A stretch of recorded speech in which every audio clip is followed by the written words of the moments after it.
I'd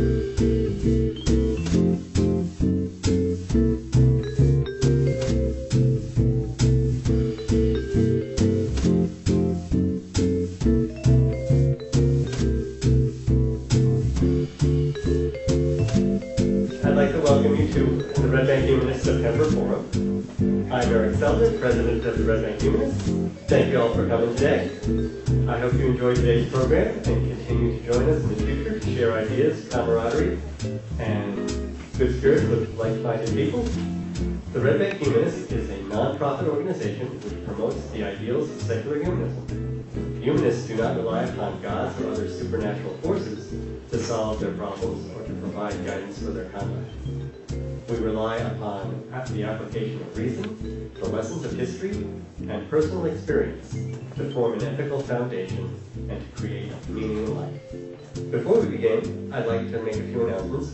This month we're collecting non-perishable food for Ocean County Hunger Relief. There's a table full of stuff. This is great. Great response. Today, we welcome back Dan Barker. He's co-president of the Freedom from Religion Foundation. Dan started his career as a Christian minister and evangelist, but lost faith in faith and was a free thinker by 1983. He now tours the country advocating free thought and freedom from religion. He has written many free thought books. His newest book, upon which today's talk is based, is called Life-Driven Purpose: How an Atheist Finds Meaning. And Dan doesn't just write and talk about atheism and free thought, he sings about it. And he plans to sing to us today. So in consideration of all of that, please join me in a warm welcome back for Dan Barker.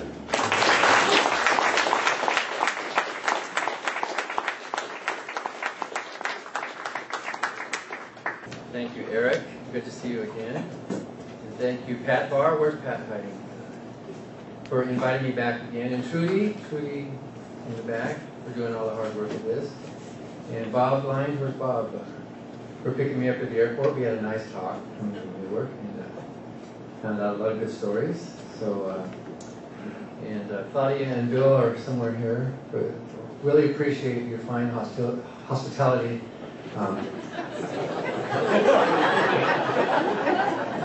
And fine hospitality. They're in Bay Head, is that what it's called? Yeah. Real beautiful house there that is remodeled. So it's really fun. It's like a homecoming. It's like coming back here.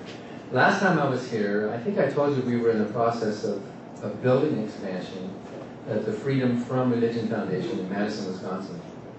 And we're basically finished now. We moved in this year. There's a lot of work to do. We're going to have our grand opening in a few weeks, October the 9th. And it's really been fun. We had a two-story building, and now we've got 4 times the space. Our 7 full-time attorneys now have an entire legal wing of their own. We have 5 full-time attorneys plus 2 legal fellows. So, and they are very busy. We had a legal meeting yesterday talking about 20 different states where we're taking lawsuits and fighting the religious right. If you read our newspaper, Free Thought Today, you can see a lot of the victories we've had stopping violations of state church separation, and that is really fun. My wife, Annie Lloyd Gaylor, who's she's celebrating her 30th year, by the way, this year, working for the foundation. I started in '87. She started in '85, and she says there's nothing more fun than suing the government. At all levels. We sue principals and superintendents, we sue mayors, county executives, we sue governors, we've sued the president a number of times, we sued the IRS. And I got to tell you something, if you're going to sue the IRS, make sure you've been scrupulous with your own taxes. Because boy, that U.S. attorney came in and we went through 2 whole days of deposition, boring depositions. They're trying to knock us out, you know what I mean? They're trying to knock us out. They went through all my past forms, 1040 forms, and this, and you selected this. And we came out really clean, but boy, you got to make sure that you don't give them any chance to knock you out of the case. So we had 3 cases with the IRS. One was settled about politicking from the pulpit. And if you believe Fox News, I'm sure you do, the Freedom from Religion Foundation has a secret agreement with the IRS to go into churches and monitor sermons and to watch what pastors are saying, as if we had nothing better to do but go to, There's no secret agreement, but there's a religious right group who is suing the IRS to reveal the secret agreement that we have signed. It's almost like we have more power than Congress, that Freedom from Religion Foundation can tell the IRS what to do. All we were doing was asking them to just do their job, and investigate these churches that are violating the law and politicking from the pulpit.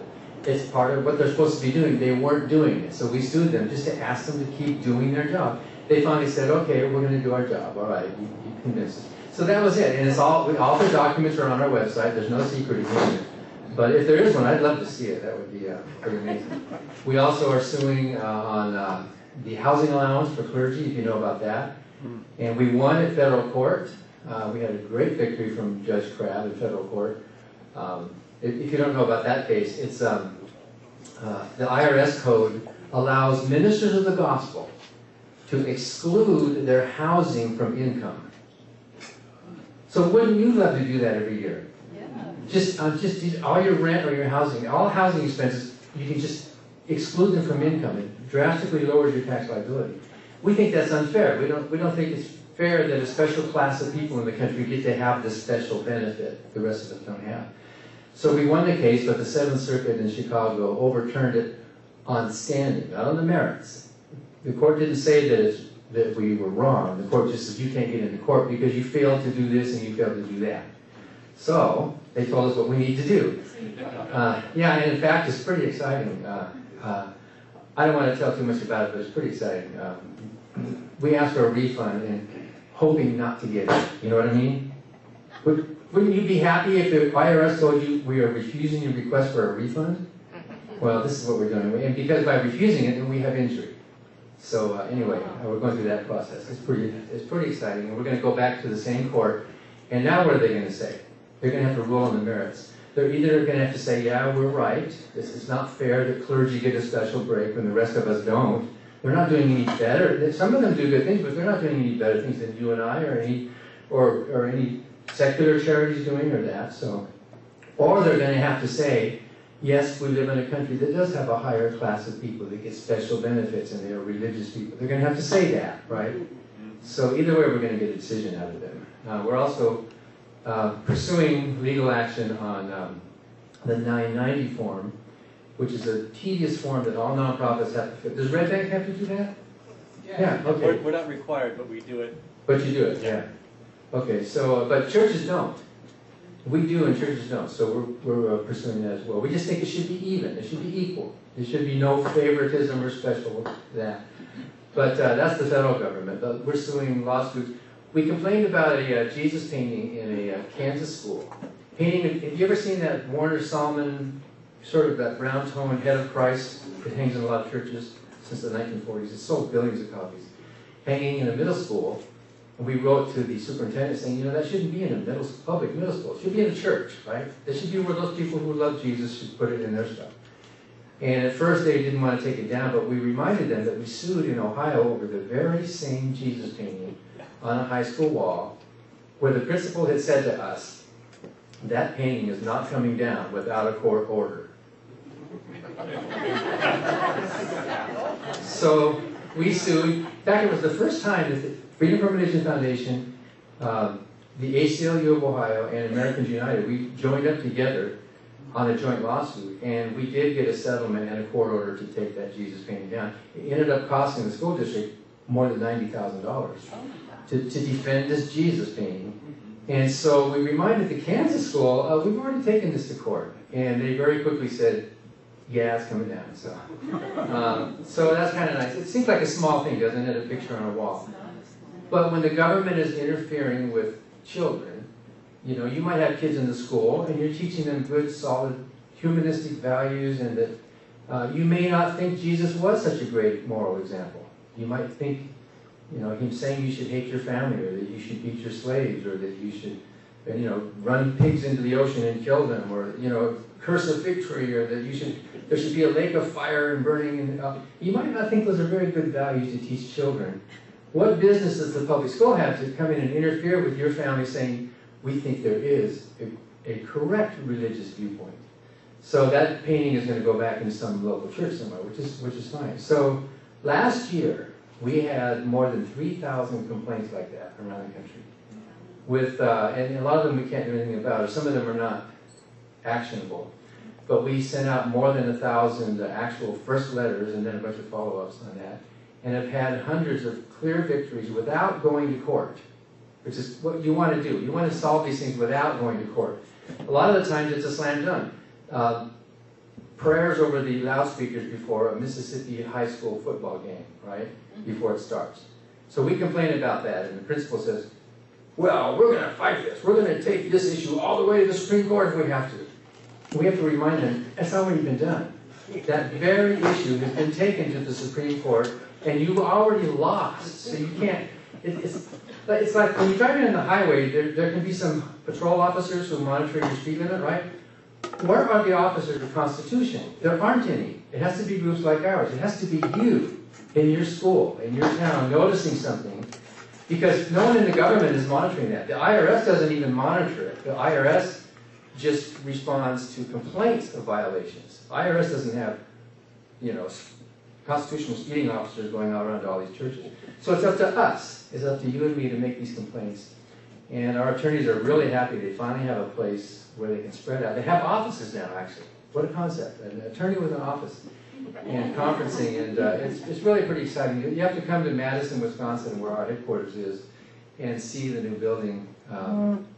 We're having our conference in next month, the 9th through the 11th, in Madison. And Ron Reagan is coming. He's going to be talking. Did you see our ad with Ron Reagan on TV? Oh, yeah.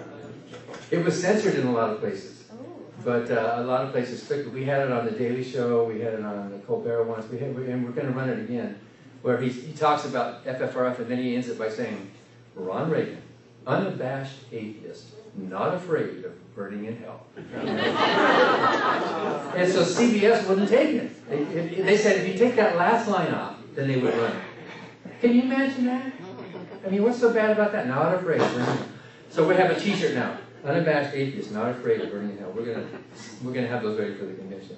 So he'll be there, and it'll be a lot of fun. We're gonna give a tour of the new building, which, as you know, if you've ever been involved in construction and building, it's a full-time job on top of your full-time job. It's just, but it's really fun, really worth it.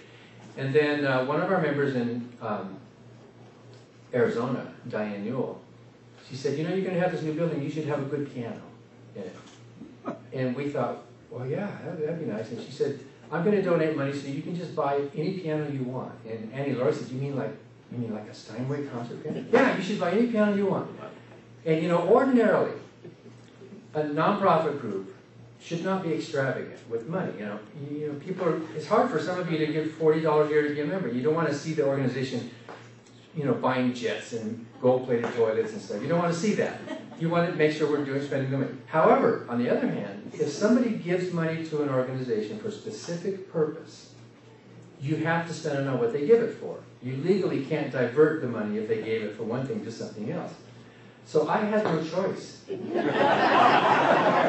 I had to go into the Steinway store in Madison and pick out a Model A Steinway grand piano to put in our building, which you can come and see if you come visit our place. And it's just gorgeous. It's almost too much piano for that room we have. It's like a recital hall room. So and music is a big part, I think, of all of our lives. Whatever, religious or non-religious, music is a big part of it. It was part of my Christian life, and now I can't help it. Music is music. So I'm going to talk about my book, but I'm going to cut it really, really short, because you can just buy the book and read it, right? So, and then there's a piano here. Why don't I do a few songs on the piano? So Pat wanted to hear "Beware of Dogma." So that's an album, and it's a cute story because it's been one of our phrases, "Beware of dogma." You know, kind of ha-ha is a good joke. In fact, our very first billboard that we ever had by the highway was a 48-footer, "Beware of dogma," with these stained glass around it. But I couldn't think of a style, and finally I was reading an Irving Berlin biography where I found out that the Catholic Church had actually outlawed the tango. Did you know that? The tango was sinful. And dancing the tango would send you to hell. Yes, I agree. So of course, what did everybody want to dance, you know? The dance at the church said, what could be more sexy than that? Let's do the tango. So anyway, so here's Beware of Dogma as a tango. 1, 2, 3, 4. 1, 2, 3, 4. Too loud? Is that too loud? Yeah.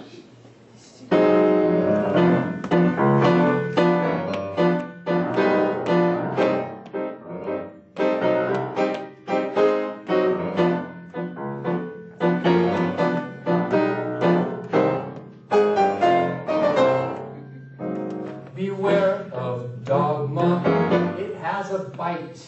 Beware of dogma, it wants a fight. Beware of dogma, it will ignite a holy war by itself.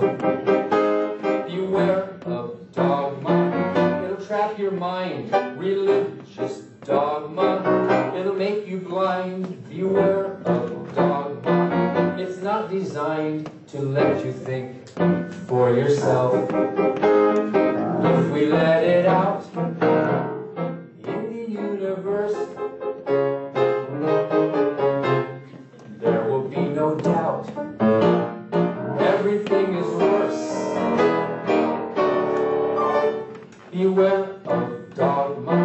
Don't let it loose, that unchained dogma. It'll reproduce. Tie your dogma. There's no excuse for ignorance anymore.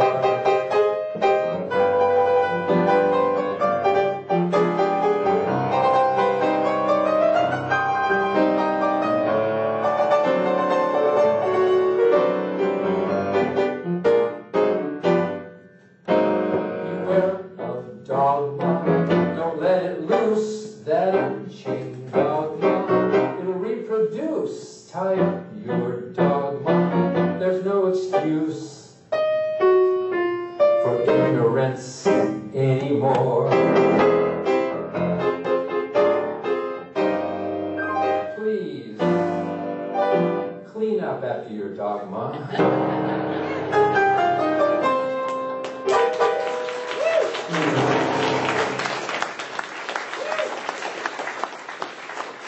So what do you want to do about that? Does it sound okay? It's a little bit, it's feeding back just a tiny bit, but that's okay, one of the very first songs I wrote as a free thinker. After years of doing gospel music, well, I woke up this morning feeling fine. Well, I woke up with heaven on my mind. You know all those good old gospel songs? I did those for years and years, and did a lot of record production. But when I became an atheist, 84, I started writing, you know, you want to do music, why not do music about what you're thinking about? So I used to preach the gospel to try to save souls from hell, and realized that the job of an evangelist is really not much different from a salesman. Because before you can sell something, you got to convince the person they need it, right? So before I could even begin to sell salvation to you guys, I have to convince you that you were horrible sinners and make you feel bad about yourself and you're damned and there's nothing you can do. You're trapped. You're going to burn forever. But there's a way out. I've got something for you. It's called salvation. So before you can sell salvation, you first have to sell damnation, right? And if you buy damnation, then you've got it, right? But it's not going to work with this crowd, is it? Or maybe you did when you were younger. Did some of you go to bed at night afraid of hell? Did you? Yeah, I remember that. Well, you grew up a little bit. Bill, you raised your hand really fast there. Yeah. Maybe you were a little bad sinner. I don't know. So anyway, I wrote this song to kind of counter that. It's called You Can't Win with Original Sin.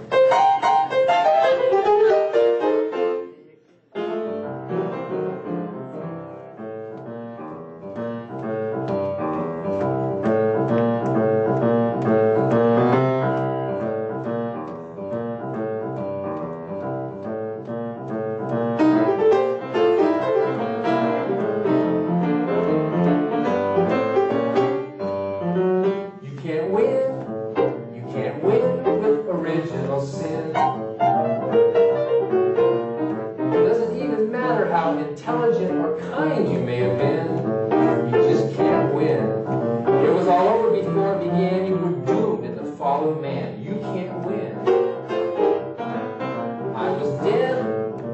was dead before my life had begun.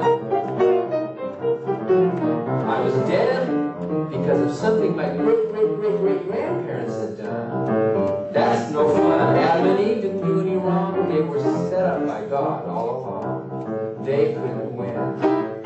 I've been told I must believe on Jesus Christ to be saved. But first, I must admit that I am totally depraved.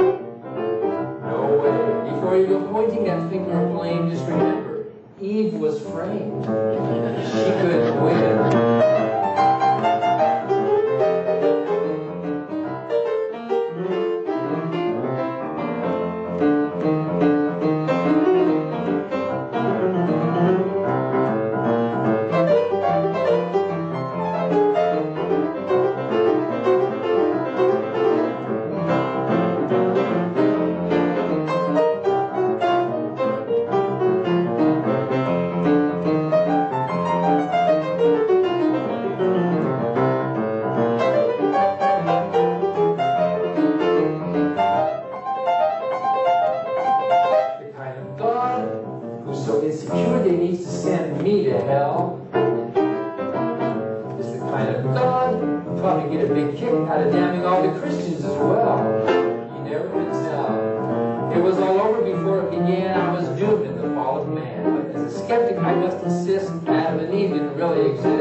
We cannot win. No, you just can't win.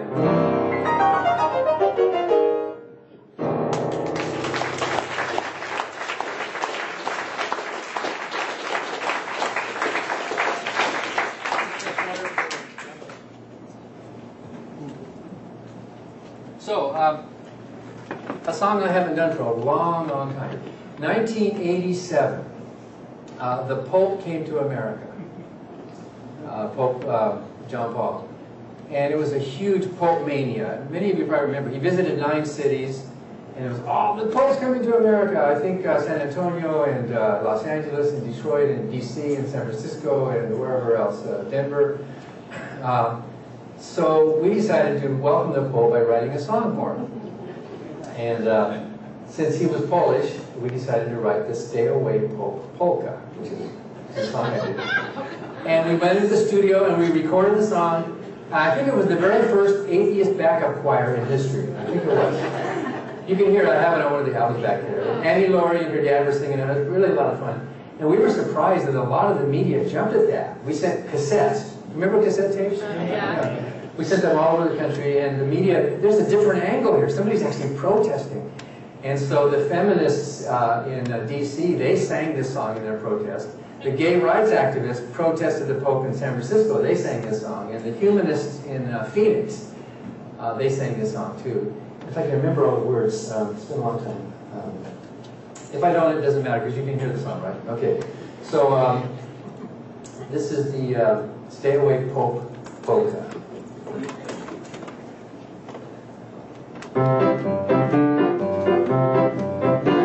How dare you show your face in the great USA, where dictators like you are out of place. We believe in freedom and democracy here, and fairness for the whole human race. Now here you come parading in your pompous royal clatter, pretending that you govern the earth. A million mouths are hungry while your church is growing fatter.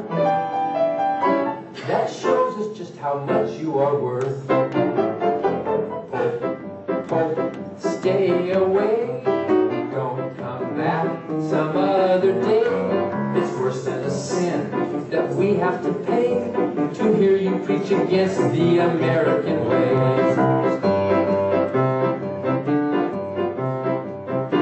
You always say that woman is God's holy flower, but you really cannot hide what you mean.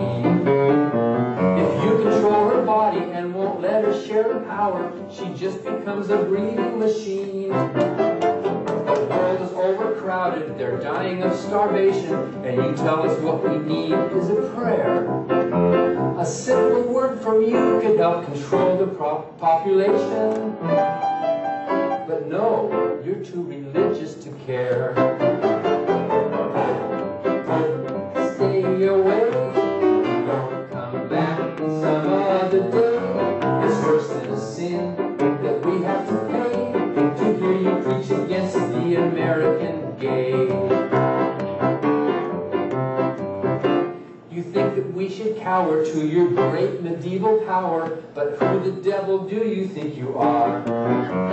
Since we can't put up with you, why should we put you up? This is really going much too far.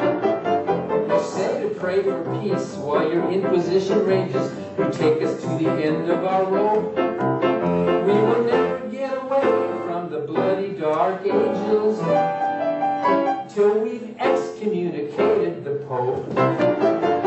Papa, Papa, ya puedes ir. Todos no te pedimos venir. Si vas a predicar como debemos vivir, no queremos oír lo que puedes decir. Stay away, don't come back some other day. It's worse than a sin that we have to pay to hear you preach against the American way.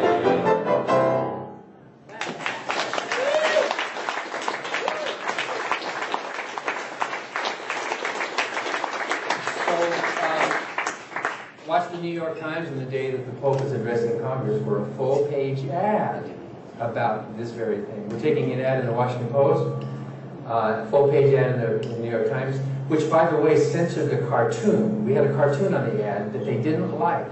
It was the Pope crossing off the Beatitudes, the blessed are these, and rewriting, blessed are those who oppose women's rights, blessed are those who are opposed to equal marriage. You know what I mean? And the New York Times, of all places, said, no, that cartoon can't run. So today, actually, our graphic artist is redoing that. So he's going to come up with something new. But anyway, you'll see an ad, and then we're going to take out some TV ads for the Pope. And there might be some protests going on at the same time. And some of them might sing this old song, Stay Away, Pope Polka. So then, I don't remember if last time I was here I did the Poor Little Me song, but I'll do it anyway. Again. Charles Strauss, he's the Broadway composer who wrote Annie and who wrote Bye Bye Birdie. He's in his 80s now. He's a lifelong atheist. He's been working for civil rights, and he's just a wonderful guy. And I read his biography, Put on a Happy Face, because he wrote all these great tunes. He even wrote the song.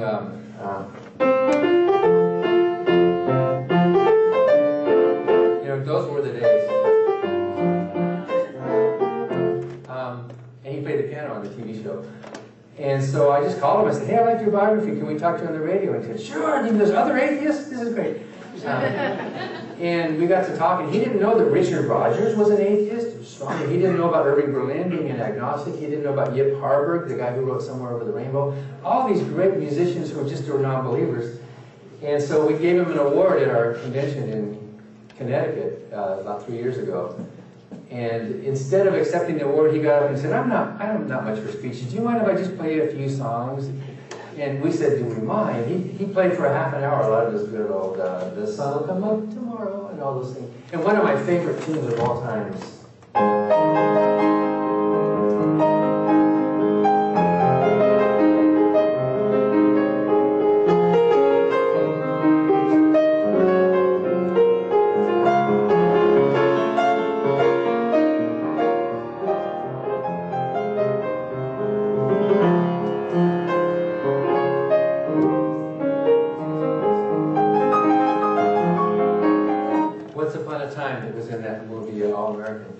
So during dinner that night, he leaned over and he said, hey Dan, I've never written a song like about religion or atheism or anything. How about you send me some words and I'll set them to music?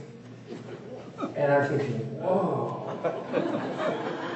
So it took me about 6 months, because you don't want to just send someone like him, just anybody and their brother can write a poem and here, set this to music. And I threw away like 4 or 5 things. And finally I hit on an idea of a list song. You know how Cole Porter used to do his list songs, birds do it, bees do it, educated fleas do it. And he got the words and he said, I like this, I can work with this. But he said, do you mind if I do a little bit of editing? And I said, "You're the pro. I mean, you're the big Broadway, composer." And so he threw away about 2/3 of my works. He just threw them in the trash can. He says, "Now, this is a better song." And would you like to hear it? I hope I can do it here. I hope I can remember all the words. With a little nod to Yip Harburg, by the way, who wrote all the music for The Wizard of Oz and all that.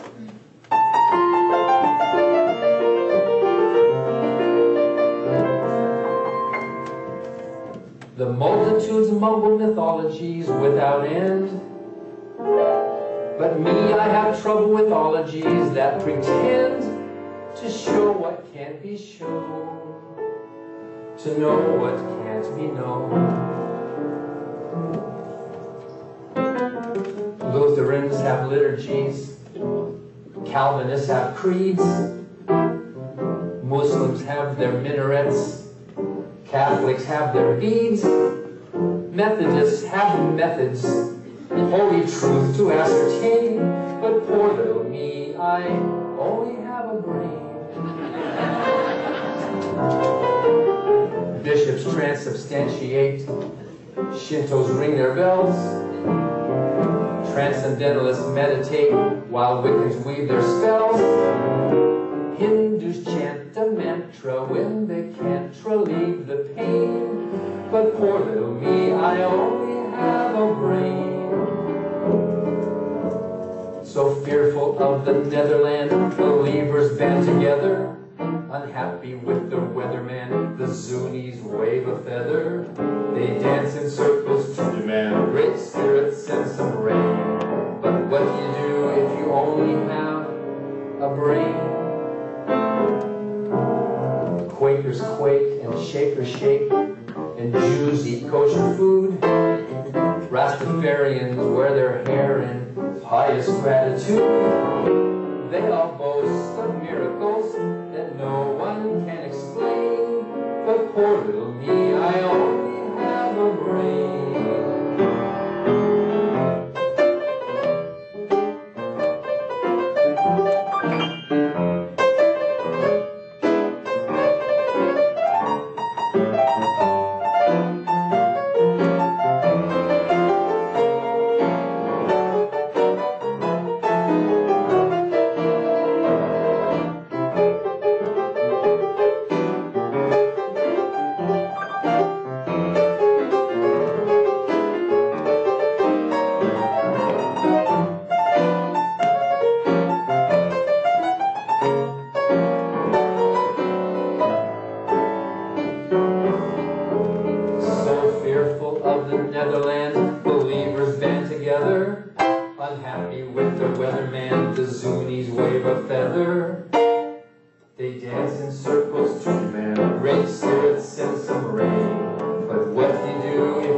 Rastafarians wear their hair in pious gratitude.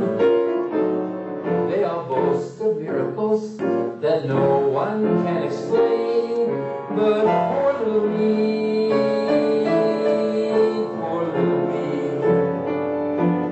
I only have a brain.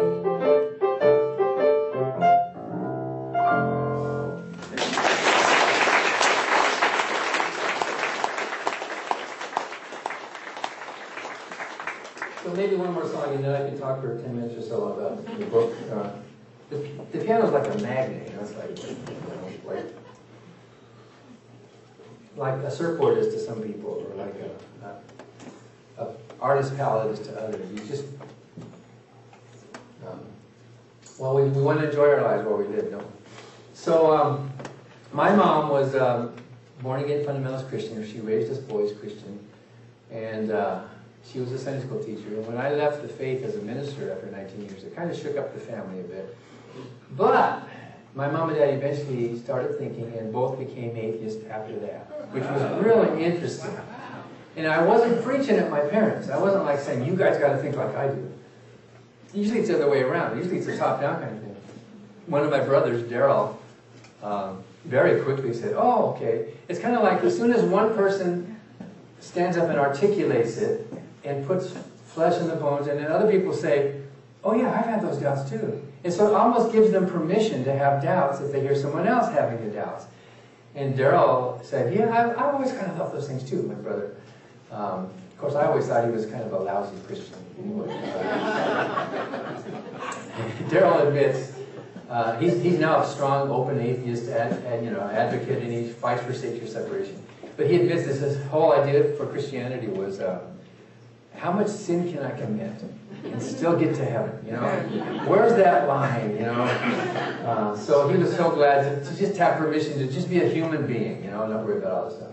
My mom was a Sunday school teacher, and she stopped going to church after she got my letter. I sent a letter out to everybody, and she thought, you know, there's something here. There must be, you know, some truth, because Danny's, we know Danny's our family member, you know, so she started reading, and I was shocked. My mom actually started reading real books. Before that, it was just the Bible and a TV guide, you know, but then she started reading. She said, she said, Danny, have you heard of this guy named Bertrand Russell? Yeah, you just discovered Bertrand Russell. So she very quickly became a non-believer, and then it took Dad a little bit longer. My dad's American Indian, and so he, you know, usually the male is walking ahead of the female, but in this case it was the other way around. Mom was like way steps ahead. She died in 2004, and I wrote a song for her. I was thinking, you know, she was in and out of the hospital a lot, and we didn't know it was the last time. You don't always know when it's the last time, because she kept rallying and coming back. So I thought, I'll write a song. Mom, I'm writing a song just for you. This is going to be great. And because my mom loved country music. And I like some country music. I'm not a big fan, but if it's done well and it's sincere, then yeah, any music can be good if it's sincere. Any style can be great. So I wrote her a song in country music, but I didn't get it done in time.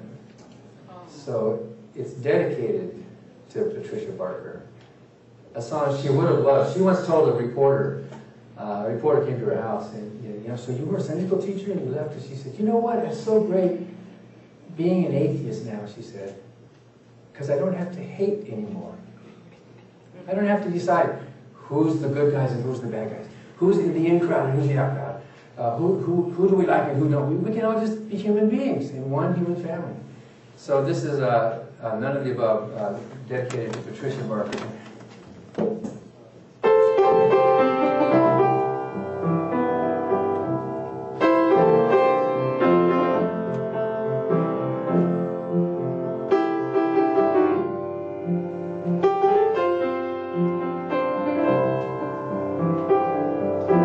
Everybody tries to tell me I need to choose a God to love, but after looking them all over, I'll take none of the above. I am happy in the natural world, like a hand fits in a glove. Only sinners need a Savior. I'll take none of the above. Why talk to me of heaven? What makes you think I want to go, when it's right here in the real world, where the milk and honey flow? You preachers and messiahs, what were you thinking of? Don't need to fix what isn't broken. I'll take none of the above.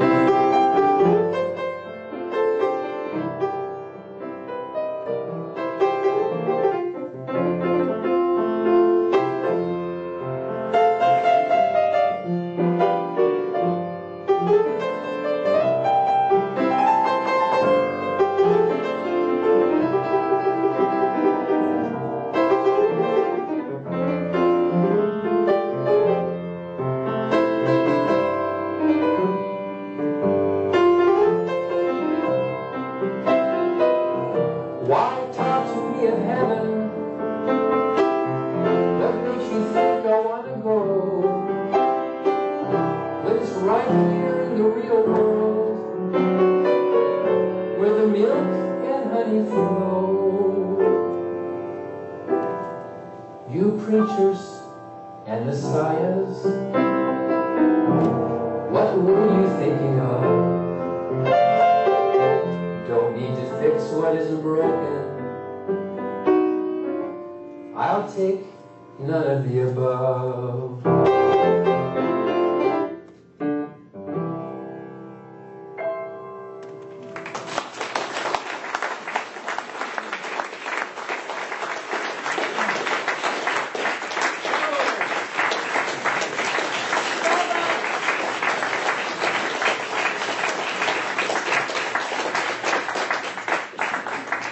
Hard to sing that song, you can imagine. So maybe I'll end with one tune. How much time do we have? We still have time for a little bit of... Yeah. About maybe All 15 day. minutes or something. I really came to talk about life-driven purpose, and most of you probably get the title, don't you? Yeah. You know, Rick Warren, the big megachurch pastor, I think it's the 5th largest church in the country, Saddleback Church, has a book out called Purpose-Driven Life. Daryl and I have another brother. There's 3 boys in the family. The middle brother, Tom, he's still a born-again Christian. He's a great guy. He's a retired high school principal. And we kind of jokingly call him the white sheep of the family. He wonders what the heck happened to his fundamentalist, Bible-believing. My dad was a preacher too. Mom, we used to sing gospel songs. We used to try to win souls for Jesus. So I went to see Tom last fall, just to visit. And it's kind of cool, we realized we have a loving family. So we realized, why talk about stuff that divides us? Why not just talk about the good stuff in our family? And why get so involved with wood youth, So we had a nice visit, and I went into his apartment.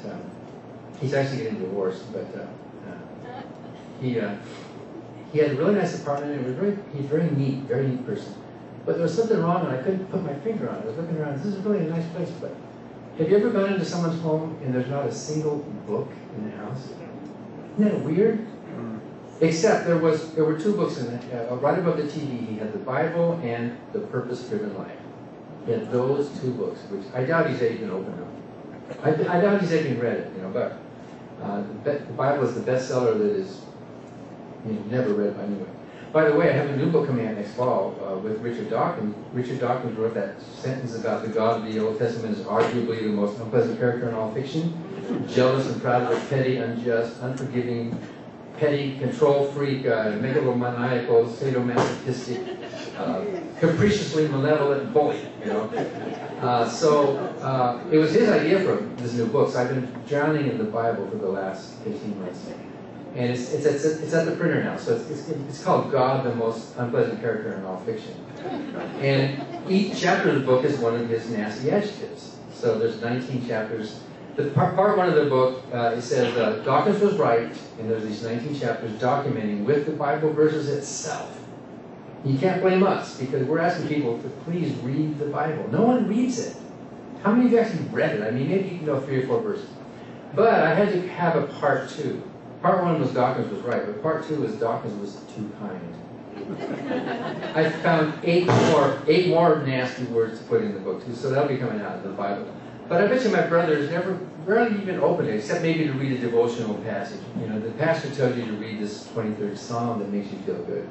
But it's ugly, it's horrible. In fact, my mom said that was one of the reasons why she stopped being a Sunday school teacher. When I pointed out, Mom, you're teaching this stuff to these kids. Do you really want to be teaching this stuff to children? You're going to teach moral values. So, and I wonder if Tom opened up the Purpose-Driven Life. But Rick Warren, the author, he sold millions and millions of copies of that book. And Rick Warren came to our attention back in the late 90s. You may not know this, but Rick Warren, that housing allowance that I was talking about, how clergy get to exclude their income, exclude their housing from income? Rick Warren got his church to exclude his entire salary as a housing allowance. Not just housing, but his entire salary. The church declared this is a housing allowance, which means according to the IRS, he didn't have to report it. He paid 0 taxes. That looks like cheating, doesn't it? It looks like working the system. Well, the IRS agreed, and the IRS made a determination that he was violating the law. He should only be excluding the amount that you're actually using for housing, and that's your whole thing, right? But Rick Warren sued the IRS. It's called Warren versus Tax Commission. He sued the IRS saying the IRS code was not specific. It didn't say what limit there was, did it? It didn't say how much it could be. It just said the housing allowance could be excluded from income. And so Congress stepped in. Congress stepped in to help Rick Warren. They stepped in to help one minister. And they actually mooted the case. They rewrote it, and since 1998, I think it is, or 99, the tax code now says that housing allowance is limited to fair rental value. You can't exclude more than actual. He didn't have any penalties. He didn't pay any back taxes or anything like that. They got him off. So we were wondering, well, what kind of a moral example is this purpose-driven life guy, you know? So I decided to counter Rick Warren with a book that said just the opposite. We don't have a purpose-driven life. That's a top-down idea. That's the whole idea of a purpose-driven life. And the whole idea of Christianity in most religions, especially the Abrahamic religions, is that there's a sovereign authority up here, and everything flows from below down this way. And I thought, wait a minute. It used to be that way with governments. There used to be the governments were based on the monarch or the sovereign or on the church or the Lord. But what did we do in our country? We did this. We turned it upside down. What's the first words of our Constitution? We the people. It's bottom up. We think life should not be a top-down kind of structure, but there's a bottom-up structure to life. That human values are found not from a cloud up there dispensing things to us, but from ourselves living in the real world. From women who are actually feeling the pains of childbirth, you know, from parents who are struggling with raising their kids, making a living and dealing with floods coming into your front yard and up in where you guys live. Yeah. So the book I wrote, Life Given Purpose, turns everything upside down. And I make a point that I think believers and non-believers are looking at the same world. Right? We've got eyes, right? We have ears. We're looking at the same world, right? So what's the difference? Have you ever talked with one of these fundamentalists? What the heck are they, you know? In fact, one of the chapters of my book addresses that. Why is it that it feels like you're talking in foreign language? Well, I was one of those fundamentalists, so I know that foreign language. And you might be speaking to them, but they are hearing something totally different. And I explain why. I have a chapter called Religious Colorblindness. But I think true value doesn't come from above, from on high. And I make an argument in the book that the good news, the really good news that we, whatever you call yourself, atheist, agnostic, secular humanist, at FFRF, we don't care what label people use. We just say we all disbelieve in the same God, so it doesn't matter what you want to call yourself. I used to preach the good news that Jesus died for our sins, John 3:16. But I think we non-believers offer some truly good news to the world. Really exciting news. It's good. It's better. It's more moral. It's more exciting. It's more relevant to how we live our lives. But when you say it, it doesn't sound like good news because of the way we've all been conditioned. I'll tell you what the really good news is, and it's great news, and I think some of you already agree with this. The really great news we offer to the world is that there is no purpose of life. That sounds weird, doesn't it? We're all talked into like, what's the purpose? Why am I here? What's the meaning for my existence? There's no purpose of life, and it's good that there's no purpose of life. Because if there were, we would be secondary. We would be slaves under a master. We would be members of a military under a commander who's telling us this is what thou shalt do. We would be, subservience. And in the United States, we decided, let's undo that. Let's flip things upside down. So there is no higher authority. There is no purpose of life coming from down below, from up above to down below. But to say that there's no purpose of life is not to say there's no purpose in life. There's plenty of purpose in life. We can have purpose-filled lives. Who would dare say that someone like Elizabeth Cady Stanton, the atheist feminist suffragist in the 19th century who worked for a half a century, who would dare say she had no purpose in her life? Look what she worked for this crazy idea, women's rights and equality, but this crazy notion that females should participate in their own democracy. Can you imagine that? You know, it's still been less than a century that women could vote in this country. Today that just sounds so, what, archaic or cruel or something, doesn't it? Now that we've progressed beyond that, Elizabeth Cady Stanton and her friend, Susan B. Anthony, who was an agnostic Unitarian, who wasn't as hard-nosed atheist as Elizabeth was, but still she agreed. She said, Susan told Elizabeth, I really appreciate what you're doing, but I can't be that out about my atheism. I have to be kind of a little more, quiet about it. But look at what they did. And so there are hundreds and hundreds and thousands of examples of people without religion who have lived lives of immense purpose. So where does purpose come from? If it's not coming from some cloud dispensed to us, here are your orders, you need to do this, and then I can judge whether you've been a good child. And, I used to preach that someday we're going to die and we're going to hear the Lord tell us, well done, my good and faithful servant. Like, yes, I did a good job. I pleased the father figure. Yes, isn't that great? And you know what that is? That's like a toddler mentality. It's like a toddler morality. If you go through life with this morality, this idea that I want to please the parent figure, I want to do what's right. You need that when you're a toddler. We do need that. But eventually you want your kids to grow up and think for themselves, right? You don't want children to be forever children. Like, I still need a daddy up there to tell me what to do. Because these children are going to become mothers and fathers themselves. So purpose comes from solving problems. That's basically what purpose is. What is purpose? It's an organism that's intentionally aiming towards some goal. It can be to get something it wants, to find food, or safety, or to find a mate, or to avoid something it doesn't want, to run from predators. So to make it more likely to work sound systems, that's a good purpose. So you know how to get the solder from melting, or whatever it is. That's right, it's the devil. I was giving a talk in Iowa State about 8 or 10 years ago, and it was during Free Speech Week, First Amendment Week. And each night was a different freedom in the First Amendment, freedom of speech, freedom of the press, and mine was freedom of religion. Right in the middle of my talk, the sound system went dead. The mic went dead. And so we didn't know what happened, and so Hector went around backstage and found out that somebody had turned my channel down to 0. Only. Somebody went back there and turned it down to 0. So when the sound came back on, I said, whoever that was, thank you. Wow. How often do you say something so provocative during Free Speech Week?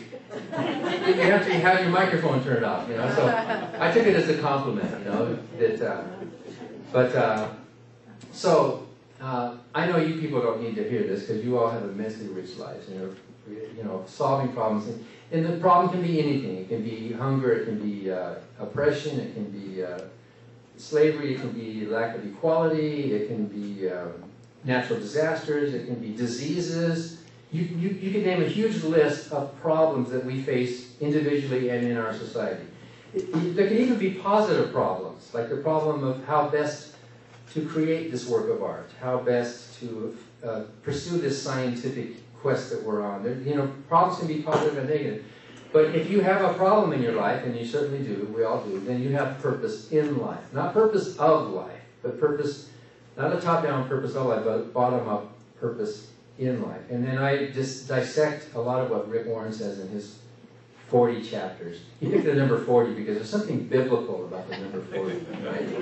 The 40 days of the ark, and then the 40 days Jesus was tempted. Something, if you can make a book with 40 chapters, that makes it really spiritual, Maybe my brother at least read that part of it, this 40 chapters. So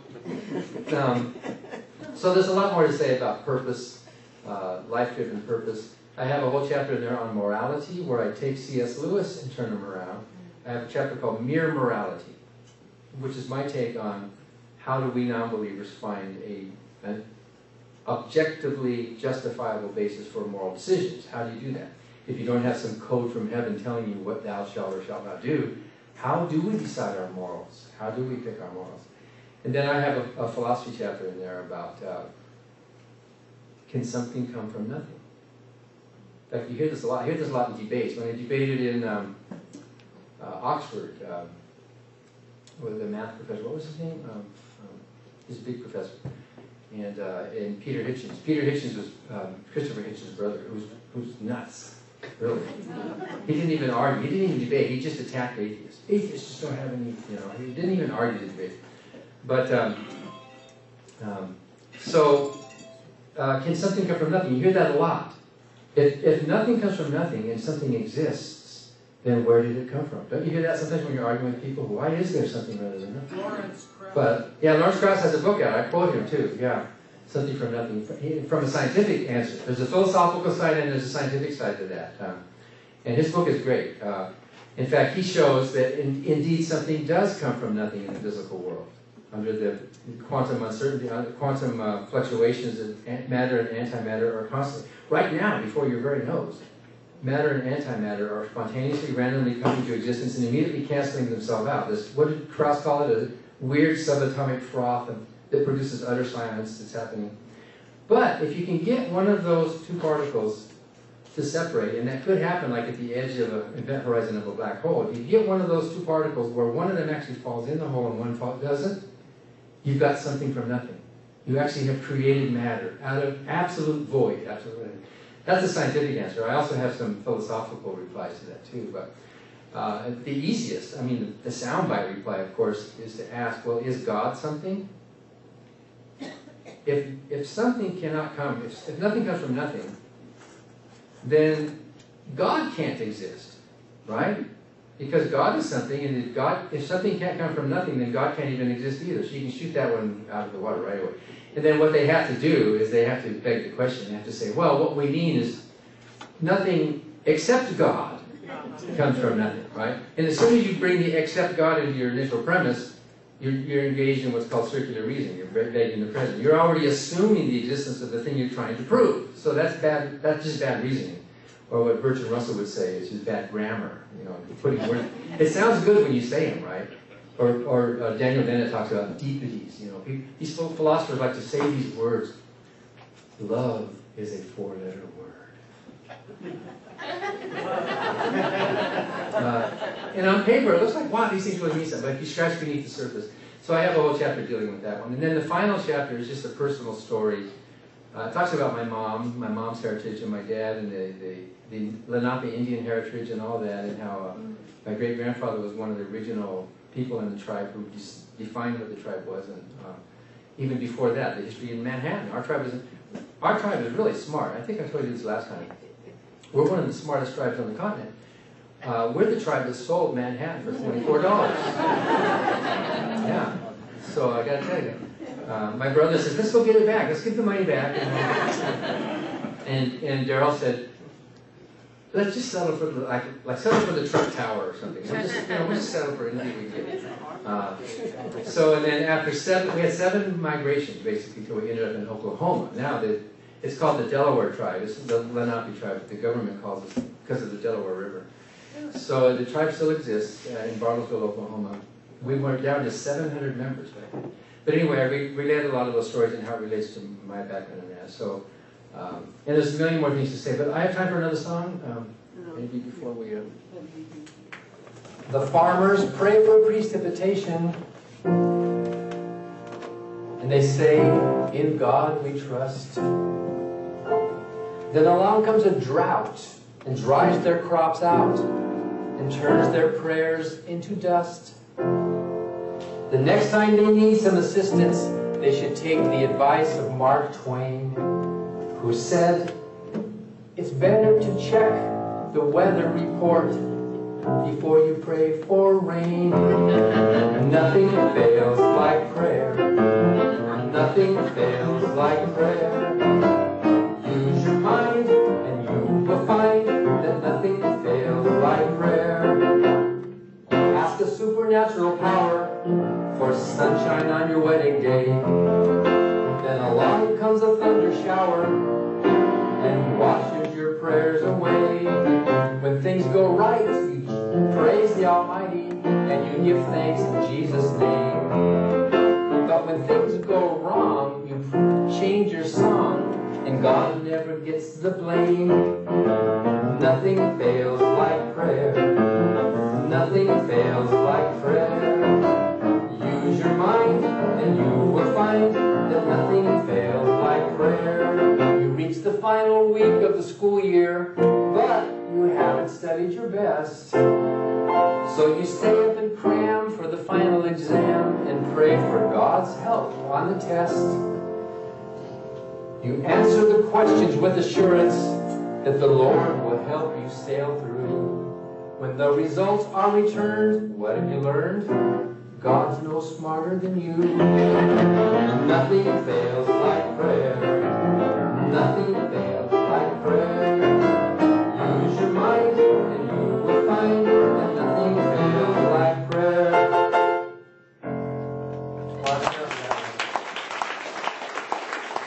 Well, that reminds me, we have every year at our convention, you know how they have these prayer breakfasts? You know that people around 6, we have a non-prayer breakfast.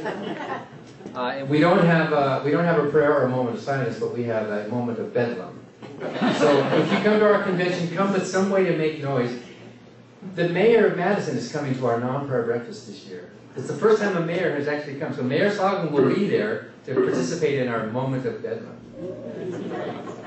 I was wondering if your comments about the Pope, the current Pope, is like trying to distinguish himself from his predecessors and, you know, carve out something that's a little bit more liberal. Of course, we disagree with most of it, but he's trying. So I'm just wondering about, you know, are you going to condemn him the same way we did John Paul and everybody else? You're going to say something that he's doing right. I mean, the guy has a lot of power. So if, you know, he prevails in his points of view, I mean, it would be really helpful. Yeah, the New York Times ad that we're putting out says, global warning. Religion and government are a dangerous mix. So we're complaining about Congress, really, inviting the Pope to talk. And we do acknowledge that he's at least made some more kind statements. And I think that's part of his popularity in the United States, is that he appears to be less Catholic than his predecessors. Which tells you something right there, right?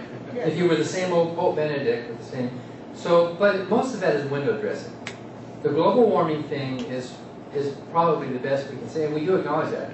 But not to acknowledge the roots of overpopulation, which are contributing to global warming. You know, with the number of people and the carbon emissions and all that. So we're going to talk about that. But we point out that so far this Pope has not resented or changed a single basic doctrine or holy dogma of the Church. And until he starts actually changing things about women's rights or birth control or any of these things, then we're not going to applaud very hard. But we're really complaining about how two Catholics, you know, Boehner and Nancy Pelosi, have invited their own religious leader to come and address our secular Congress. We think that's the problem.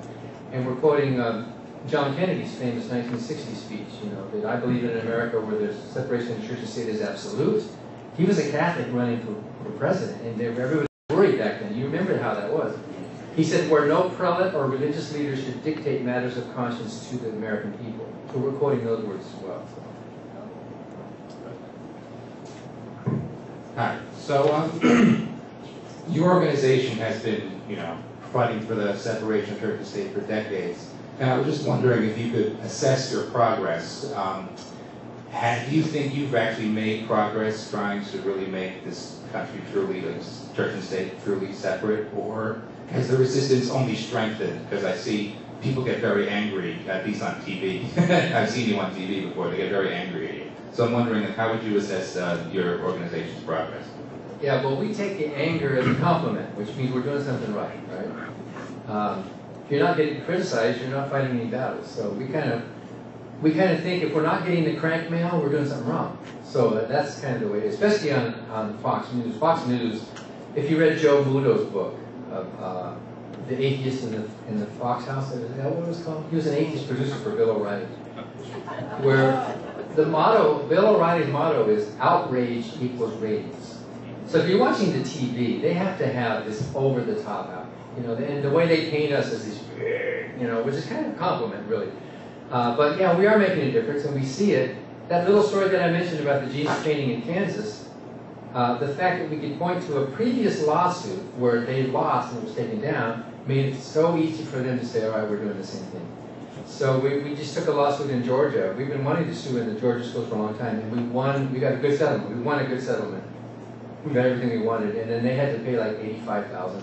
They realized they better, you know, jump ship before it starts costing too much. It can be very expensive. So we won that case there, and now other Georgia schools, a lot of these school districts tend to use the same legal firm for representation. So this legal firm was just ignoring us for years and years. And so we finally said, well, okay, we're going to sue a school in your district, and when we win that, you can't ignore us anymore. Because now next time something comes up, you know we have teeth, we're going to come back. So the differences are being made. Superintendent in, was it Tennessee? Who decided, yeah, you know, we shouldn't be praying over the loudspeakers, so sent a memo out to all the schools saying you can't do this anymore. And one of the principals said, well, we kind of knew it was wrong, but we just thought we would keep doing it until someone told us to stop. What kind of a message does that give to the students? Yeah, we're breaking the law, but you can keep breaking the law until the court tells you, you know. So, yeah, but it's not just us. There's a lot of other groups. Americans United is making great strides in that, and the ACLU, of course. And it's not even just that. The country itself seems organically bottom up to becoming a lot more secular now in this last couple of decades. So I think we owe a lot to young people. This younger generation is a lot less religious than ever. But they have a big flaw right now. The younger people are really super free thinking. About 33% of the 30 years and younger are non-religious, but they're not voting. If somehow we could encourage young people to actually go to the polls, where it would make a real difference. Not just to go on Facebook and say, I hate religion, but to actually vote for people that are going to respect religious freedom, and that would make a difference. So yeah, you know, if we look at our history, it's kind of like this, you know. But it's like the stock market. Over the big picture, you can see this happening, right? I was just wondering if there was what specific experience was a turning point in your life in becoming an atheist? I was on, the very first time I talked about my atheism was on the Oprah Winfrey Show, 1984, which is the first time I met Annie Loring and Ann, by the way, too. And our daughter Sabrina can see the videotape of the day her parents met on that Oprah Winfrey Show. It was cool. And you can see it. I Googled something, Winfrey Barker or something. But Oprah asked me that question, what was it, Ann? What made you change your mind? What was the one thing? And I said, I preached for all these years. I never got to sleep in on Sunday mornings. Which is kind of right. I mean, because sleeping in is a human thing you want to do. You're not having to go to church. But I wanted to explain that, no, that it was that I learned that Christianity is not true. And for me, it was like a 4 or 5 year process. It didn't just happen. If you're like me, you don't just wake up one morning and go, oh, silly me, there's no God, ha ha ha ha. You know, you don't just do that. You know, maybe with some of you it did, I don't know, but with me, I was a fundamentalist. So it was a gradual, painful reevaluation. And it started with simple things like, were Adam and Eve really real people, or was that just like a parable or a metaphor? So for a fundamentalist Christian like me, the Bible was so important. And when I learned that parts of the Bible are contradictory, then that got me to start moving. Richard Carrier, who's a friend of mine, who's a historian, he was a believer, and he decided to read the Bible. He read the entire Bible from the beginning all the way to the end of it. And when he got to the end of the Bible, he closed it and he said, that's it, I'm an atheist.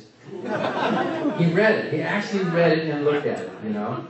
And so I'm hoping this new book we're coming out with is going to encourage people to actually just read the book. So for me, not all believers are the same, right? There's more moderate and there's more liberals in that. But for me, as a fundamentalist, really hard-nosed, the reliability of the Bible is very important. And I had to get through that phase. And then morality. Can you be good without God? Was another really big issue. Because I was taught, and I think some of you were taught, you can't have moral standards without a religion giving them to you, right? This top-down idea that it has to be handed to you. Some commandments tell you. So that doesn't really answer your question in much depth, but I write about it in my book, Godless, that I wanted to know what was true. And I found out that it's not true. Can you give us an update on efforts to remove under God from the Pledge of Allegiance? Yeah, that's mostly Michael Newdow. He's been trying and trying. You know, Michael Newdow won a great case in the Ninth Circuit, you know, the Ninth Circuit Federal Court. But, you know, the Supreme Court overturned it on standing. So there has never been a case that says under God in the pledge is permitted. That's never been. So the trick is to get into court, and the courts now are getting really hard for you to get in. So we're still trying to find ways to get at it. We've also sued over In God We Trust on the money. We sued back in the 90s. And do you know why the judge told us we couldn't sue over In God We Trust on the money? Can you guess why? Did he say it was a secular God or something? The judge said we can't sue because that's not a religious phrase. In God we trust is not a religious phrase, so it's not a violation of religion and government. It's just this ceremonial deism thing, is to give some solemnity. It's not really religion, right? But every time we complain about something, somebody will pull out a dollar bill and say, "Why can't we pray before city council? We've got God on our money." Everyone thinks it's a religious phrase, right? And sometimes people say, "What are you atheists so worried about? It's just a trivial thing. I mean, just ignore it, right? It's nothing. It's so trivial. Why are you making such a big fuss about it?"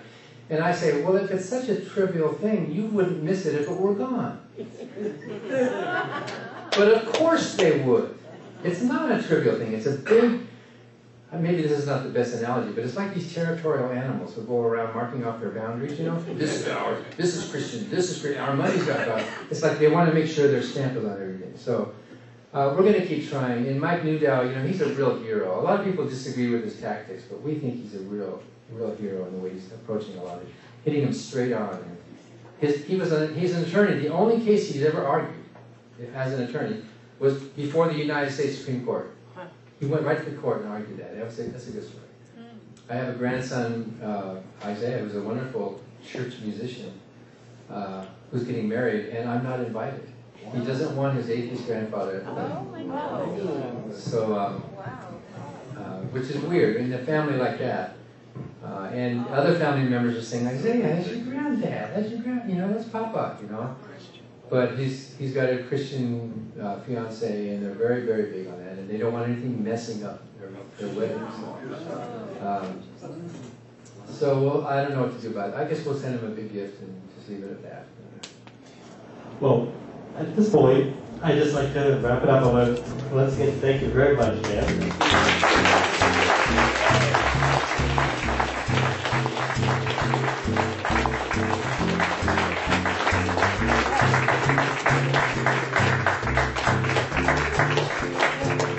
And thank you all for joining us for today's forum. I can see that you all enjoyed it. Thanks again for being with us, and have a wonderful day.